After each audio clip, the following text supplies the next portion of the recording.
Expect. Here's what's on the menu. It's time to get up with Patrick Mahomes, and we will give the Niners a blueprint to slow him down. It's so crazy, it just might work. The Cowboys still haven't given Dak Prescott a new deal. Hear why the Cowboys quarterback isn't worried, and if he should be.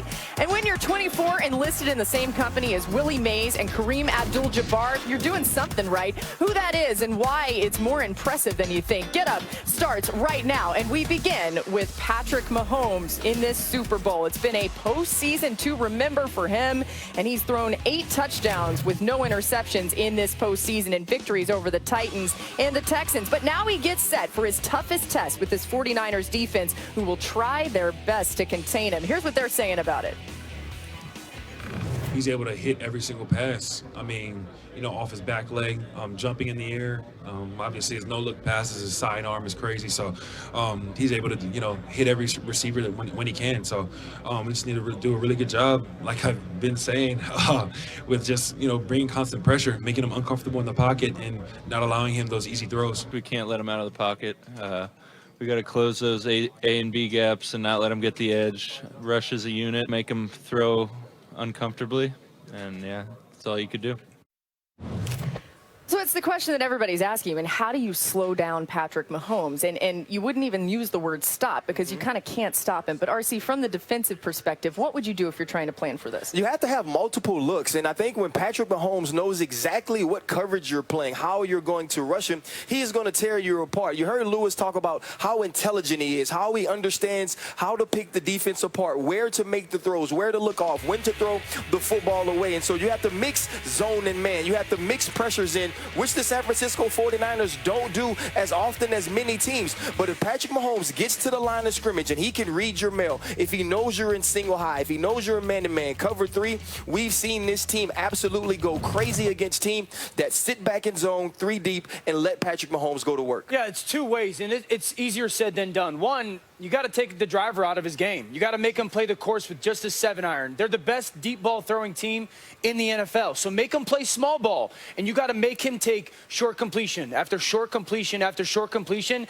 and prove to you he has the discipline to do that. Now, the structure of the 49ers defense is actually built to do just that, but it's not only in the pocket, it's outside of the pocket as well. So you got to take the driver away from him. And the second thing is everyone sits here and talks about the pass rush. Totally. But it has to be a smart pass rush as well. It can't be just, hey, let's get pressure on Patrick Mahomes. Everybody's got to rush their lanes the right way to not give him those creases, to kind of condense his vision. Make sure that you don't give up the ability for him to get outside the pocket and maybe just drift a yard or two. That pass rush has to be as equally physically dominant as it is mental. When you go back to the Houston Texans comeback, and obviously there were some turnovers there that gave them short fields, it was about the short crossers. It was about getting the ball to Damian Williams and the run after the catch that the Kelce's and the Hills and the Damian Williams can't create. So I believe he is patient enough to do that. So if he can find the holes in the zone, eventually one of those things will pop. Yeah, I think the number one way to slow down any great quarterback really is to hit him. Quite honestly, is to put your right Dell on him as many times as you possibly can.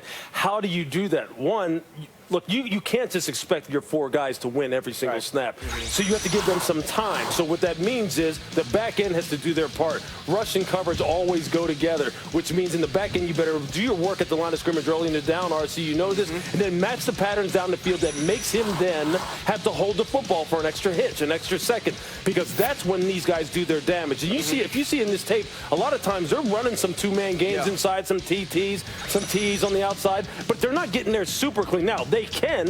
D4 can turn it into a 40-yard sprint and basically, basically a 10-yard sprint and say, look, I'm just faster than you and I'll get there. But more times than not, it's about making Pat have to go like this and then look another way. Because when that happens, you know Nick's going to win in that amount of time. But I think that's make him hold the ball. That's the other part to it, though, Lewis. I remember playing against Tom Brady, and we confused so many other teams. He always could see where the fire zone was coming from, and he understood the coverage. So if Patrick Mahomes gets to the line and he sees coverage before the ball is snapped, he's going to understand where to get the ball out of his hand to do it quickly. That's when pre-snap becomes important. And that's why Travis Kelce's going to be so important, because Tom Brady knew because he had Gronk. He would put Gronk by himself. You guys are in man or zone, I already know. They do the same thing with Kelce. So they're going to have to break some tendencies, to Lewis's point. They're going to have to rush really well in the back. It's got to all tie together. You know what that means? It means like this. When you're in zone, match up sometimes. Yes. Correct. So it makes it look like man, Correct. because when people travel, people go, man, well, how about travel and then play zone? Make 'em hold for You a have to be second. very smart. Yep. So there's a lot that's going to go into this. From less of a schematic standpoint, I think the scary thing is Patrick Mahomes has proven that when he's behind, especially in this postseason,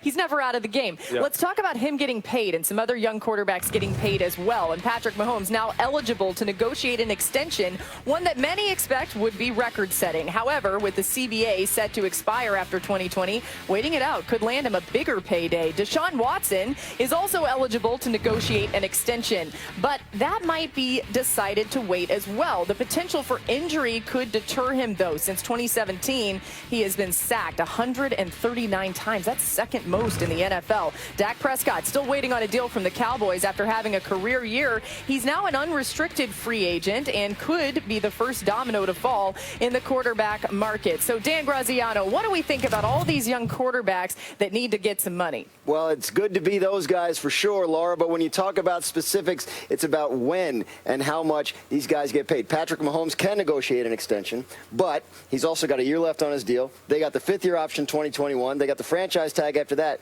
Do you extend him now or do you wait? I think they're going to wait, but, I mean, they better get that, right now, start saving. Get your saving plan right now, because it's going to be ridiculous.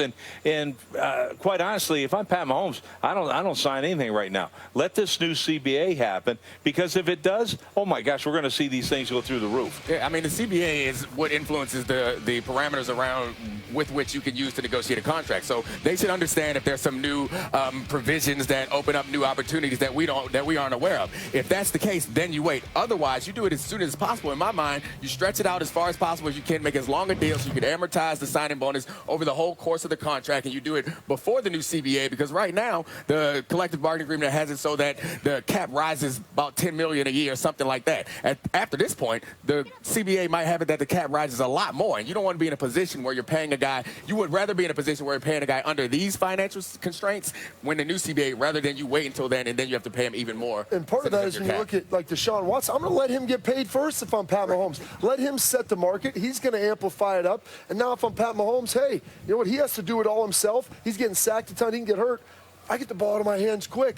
I'm the guy that's going to get paid the most. I'm second in yards after the catch for my receivers. Like, I don't have to do quite as much for my team as Deshaun Watson does for his. Even though I'm great, I'm not going to take the same beating. Interesting when you think about Pat Mahomes also is he's not quite LeBron, but he means much more to the game than he does to just that team. So his value to the league, like we've been talking about Patrick Mahomes this whole damn show, and that matters because it impresses or it improves and increases the value of the entire league. So there is not necessarily a number that the Chiefs can come up with that fully realizes Mahomes' value. We were talking about this earlier before the show. If Patrick Mahomes, you look at him and Deshaun Watson, same draft class, both great players.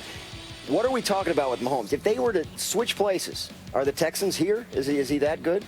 Deshaun Watson? If Deshaun Watson and Patrick Mahomes switch teams, is Mahomes good enough that Houston is now the Super Bowl team and not Kansas City?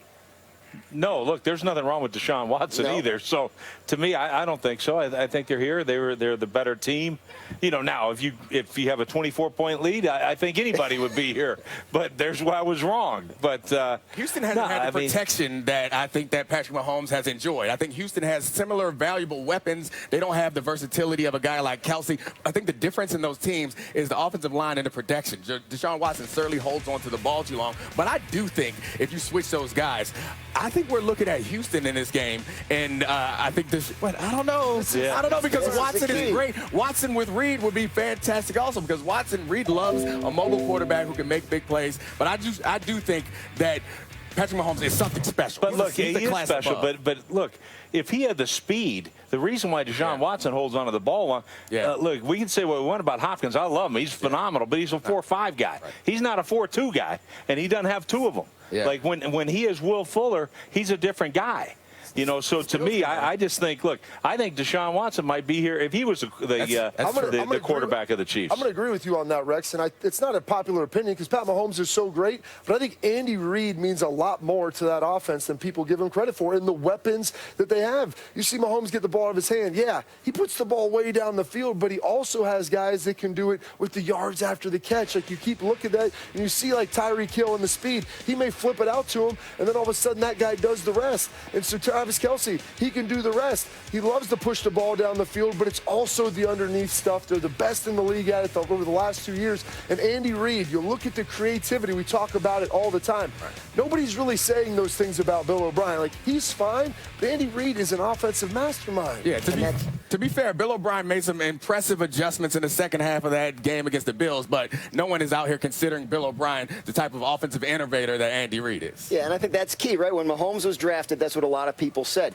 Great situation. He can sit for a year. He can learn from Andy Reid and all those coaches, and obviously he's partially a product of that. But if you're going into that contract negotiation and you're Mahomes, your pitch is, no, I'm special. I'm the difference maker. So we'll see how that plays out. That should be your pitch. You're out here doing the Taysom Hill right now. You're playing quarterback. You're doing insider. You're kind of everybody. So I want to be your agent. Laura, my new agent and I are going to have a conversation. Why don't you take this alternate universe thing somewhere We're holding else? out for the rest of the show. Dan Graziano can do it all. And if you hold out for the rest of the show, we'll be really mad at you, but we will also